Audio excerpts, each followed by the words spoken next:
শাহরুখ খানের মুভিতে ডায়লগ আছে, হামেশা আপনি দিল কি শোনো। হ্যাঁ বন্ধুরা, নিজের মনের কথা আপনাকে শুনতে হবে। আমাদের একটা টেন্ডেন্সি হলো আমরা আজকাল অনুভূতিগুলোকে অ্যাভয়েড করি। আমরা কোনো অনুভূতি ফিল করতে চাই না। আমাদের ব্রেইন কন্টিনিউয়াস চিন্তা করতে থাকে, থিঙ্ক করতে থাকে, লজিক্যাল চিন্তা আমরা করতে থাকি। আমরা সারাদিন কাজে ব্যস্ত থাকি, পড়াশোনা করি, কিন্তু আমাদের একটা যে মন আছে সে মনটাকে আমরা ইগনোর করি। এটাতে যে ফিলিংস আছে, যে দুঃখ, কষ্ট, ভালোবাসা, আবেগ, অনুভূতি, এগুলোকে আমরা ইগনোর করি। আবেগ, অনুভূতি, ভালোবাসা, প্রেম, এগুলো ছাড়া মানুষ তো মানুষ না। আমরা তো রোবট না। শুধু কাজ করাই তো জীবন না। আপনাকে জীবনটাকে তো অনুভব করতে হবে।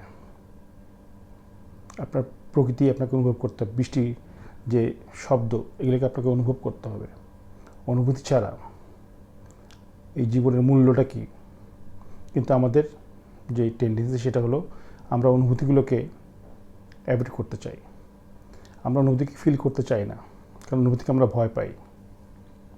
কারণ অনুভূতিকে ফিল করলে আমরা যদি দুর্বল হয়ে যাই, আমরা আমাদের ভিতরে কষ্টগুলোকে আমরা অ্যাভয়েড করি, যার ফলে আমাদের কষ্টগুলো আর হিল হয় না, সেগুলো বাড়তেই থাকে।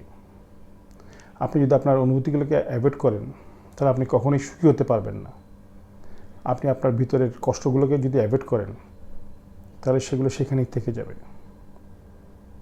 আপনি যেমন কষ্ট অনুভব করবেন না, সেরকম আপনি আনন্দ, সুখ অনুভব করবেন না, কারণ আপনি আপনার হৃদয়টাকে ক্লোজ করে ফেলেছেন।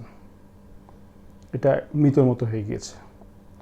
সো আমাদেরকে আমাদের হৃদয়ের অনুভূতিগুলোকে ফিল করতে হবে, আবেগ অনুভূতিকে ফিল করতে হবে। এই জন্য আমাদেরকে আমাদের চিন্তাভাবনাকে স্লো করতে হবে। আমাদেরকে একা চুপচাপ বসে আমাদের অনুভূতিগুলোকে ফিল করতে হবে। গান শুনুন, কবিতা দেখুন, কবিতা আবৃত্তি করুন, সব কিছু আপনি অনুভব করুন। প্রকৃতিকে অনুভব করুন, বৃষ্টির শব্দগুলোকে ফিল করুন। সো আমাদের হৃদয়টাকে আমাদেরকে আবার জাগিয়ে তুলতে হবে। হার্টলেস, এই যে আমাদের একটা ইয়ে চলছে, হার্টলেস থেকে আমাদেরকে বেরিয়ে আসতে হবে। আমরা রোবট না, আমরা মানুষ। তো মানুষ মানেই অনুভূতি।